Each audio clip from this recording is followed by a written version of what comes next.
So what do you do when there's a Cricut in the house? Well, you put it to work, of course. Today I'm going to show you where I put ours to use. Whether you are in your retirement years, heading there, or nowhere close, we have great things to share with all stationary RVers, and many of our tips work for nomad RVers as well. So stay tuned for this week's amazing tips, tricks, and tested products. In a recent video, I shared this redo of our pantry in our kitchen. And I'm really liking the way things are stacked together, kind of like a puzzle. But I have several generations of labels going on here, and I wanted a more consistent look. So that's my first project. Now I purchased this Cricut Joy, I think it was last summer, and I did a couple little things, but now it was time to really put it to its test. To begin the project, I went into the pantry and I started writing down each of the containers that needed to have a new label, which was pretty much all of them. And this was a good idea, of course, because how would you know what to print out if you don't write them down? After removing all the containers from the pantry, except for the small ones, which we just put up, so I really didn't see the need to those out. I just wiped down all the shelves so that everything would be clean when we put things back in them. Now, after getting the shelving clean, it was time to put everything back, and I wanted to rearrange things that were more like all the flowers and powders together and the crackers together and all those kinds of things. As I started putting things back, I realized now you can see these little black labels that I have. I have a white pen that I wrote the names on, and it didn't come off very good. So the only thing that I found that really did take it off was Dawn, and that took it off pretty good, and I even found a better solution later on. Now, if you want to make labels for your home, there's lots of different ways you can do that. You don't necessarily have to do it with a Cricut. In fact, in the past, I used these black labels that I got from Amazon, and everything that I can find today I will put below, and that'll make shopping easy if you're interested in any of these. So there's a white pen that comes with, but there's a better one you can purchase that actually shows up brighter. Now, this comes off pretty quick right now, but let me tell you, if you let it sit, it will leave that shadow. Another option is to use one of these P-Touch label makers by Brother, and they have all kinds of different ones that are out now. But these make nice little labels, and I use these a lot, especially around my desk, in files and different things like that. In fact, I use this basically for business. But they make nice little labels that you can use. And then, of course, the third option is to use the Cricut. Of course, when you buy these new little gadgets, they come with all the different paraphernalia.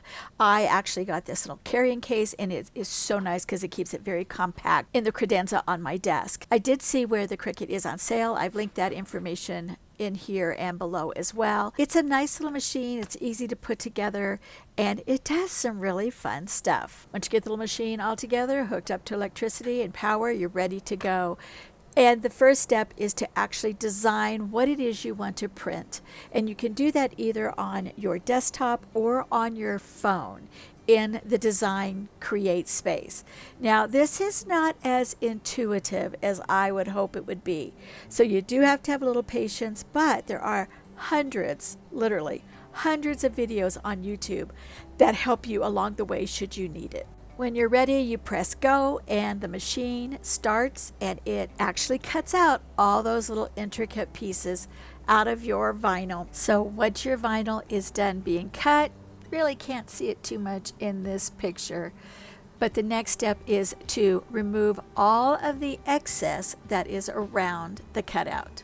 There are some really handy dandy tools that you can get to use with the Cricut too, and that's what I'm using here to separate the vinyl from the backing. Now, this is a pretty delicate process, and you have to watch out for things like if there's an eye that has a dot, sometimes the dot doesn't come up, so you have to kind of watch for those things. And now we have the first four for our labels. The next step in the process is just to go through, and where you might have like an A, that little piece in the middle, sometimes it doesn't come off. So by taking your little Sharpie tool, you can pick it out. Now, the way you actually get your letters onto your containers is that you have to use what is called transfer tape. And basically you cut out a little square of this, however you want to do it. I'm sure everybody has their own little way of doing it. You lay the square over top of the words, just the ones that you want to transfer. You use one of these little scraper tools to make sure now that all of the words are going to stick to the transfer tape instead of to the slicky backing that the vinyl actually comes on. Once you do this, you gently pull it up very carefully, watching to make sure that every little piece of the word is coming up.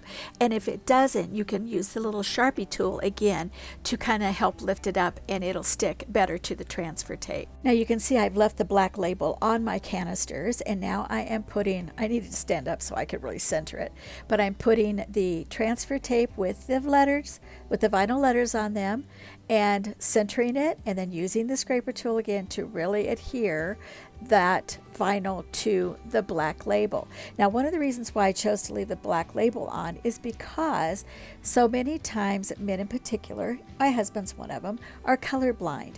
They can't see things like green and red, and by having, even though this is a green, by having it on a black background, it might look white to him, but he'll be able to see it, and I still get the color that I wanted.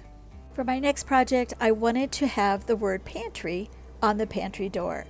You have seen them so many different places. A lot of RVs have them, and yet I could not find exactly the copy that I wanted, so I created my own.